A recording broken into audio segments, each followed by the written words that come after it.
ગુજરાત રાજ્યમાં આયુર્વેદના નામે લોકોના આરોગ્ય સાથે ચેડા કરતા અને યોગ્ય ડિગ્રી વગર તબીબી પ્રેક્ટિસ કરતા તત્વો સામે હવે રાજ્ય સરકાર કડક વલણ અપનાવવા જઈ રહી છે।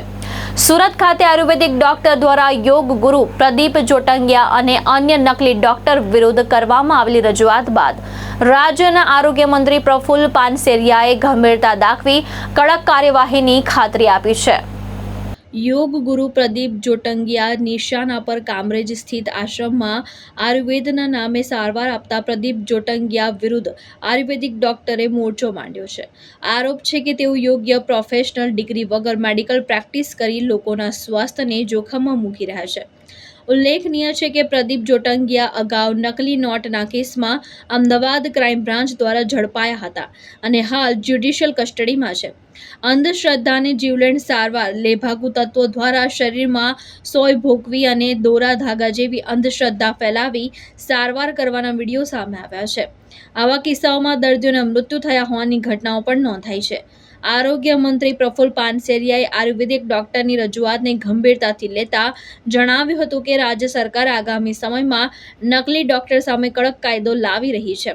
બજેટ સત્ર દરમિયાન આ અંગેના કાયદામાં જરૂરી સુધારા કરવામાં આવશે। હાલમાં ચૂંટણી આચાર સંહિતા અમલી હોવાથી તે પૂર્ણ થતાની સાથે જ આવા તત્વો સામે તપાસ અને કડક ડ્રાઈવ શરૂ કરવામાં આવશે। તમામ આયુર્વેદિક ડોક્ટરે ફરજિયાતપણે નોંધણી કરાવવી પડશે। જે લેભાગુ તત્વો પાસે ડિગ્રી કે રજિસ્ટ્રેશન નથી તેમને બિલકુલ ચલાવી લેવામાં આવશે નહીં। જનતાએ અપીલ કરતા પ્રફુલ્લ પાનસેરિયાએ લોકોને અપીલ કરી છે કે અંધશ્રદ્ધામાં ન ફેલાવો, સર્પદંશ જેવી ગંભીર સ્થિતિમાં હોસ્પિટલ સારવાર લેવી અને માત્ર ડિગ્રી તથા લાયકાત ધરાવતા ડોક્ટર પાસે જ જવું।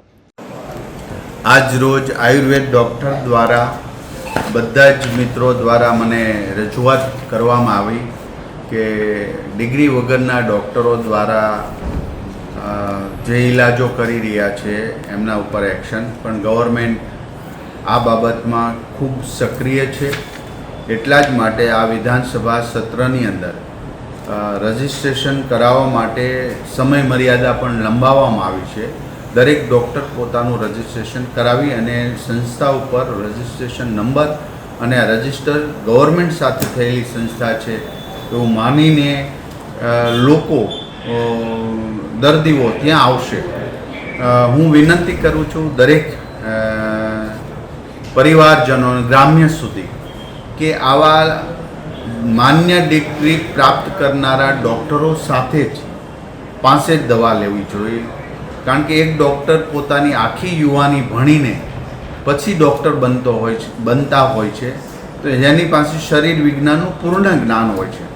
તો મારી દરેક લોકોને વિનંતી છે કે ડૉક્ટર પાસે જ દવા લેવા જાય અથવા ઓપરેશન કરાવવા જાય અથવા તો તપાસ કરવા જાય। ઘણા ગામો અંતરિયાળ વિસ્તારની અંદર સાપ વીસી કરડે છે, એમાં પણ દોરા ધાગા કરે છે, વીસી ઉતારવા જાય છે। આ લોકોને પણ વિનંતી કરું છું દવાખાને જવું જોઈએ, 108ને બોલાવો। 108ની અંદર પણ વ્યવસ્થા રાખી છે કે કોઈ સાપ કરડે, વીસી કરડે તો એને ઇમરજન્સીમાં એ ઇન્જેક્શન કે વગેરે આપી શકાય। તો આવી કોઈ પણ અંધશ્રદ્ધામાં કે લેભાગુ તત્વો પાસે ટ્રીટમેન્ટ ન કરાવતા ડૉક્ટર પાસે જાય એવી મારી વિનંતી છે। છતાં પણ આવા ડિગ્રી વગરના ડૉક્ટરો ક્યાંય ઓપરેશન કરતા હોય, કોઈ શરીર સાથે છેડછાડ કરીને આવું કરતા હોય તો ચોક્કસ પ્રકારે કમ્પ્લેન મળતે અમે એક્શન લેશું, એ ચોક્કસની વાત છે। ભાવેશ ઉપાધ્યાય, દ્રષ્ટિકોણ ન્યૂઝ, સુરત।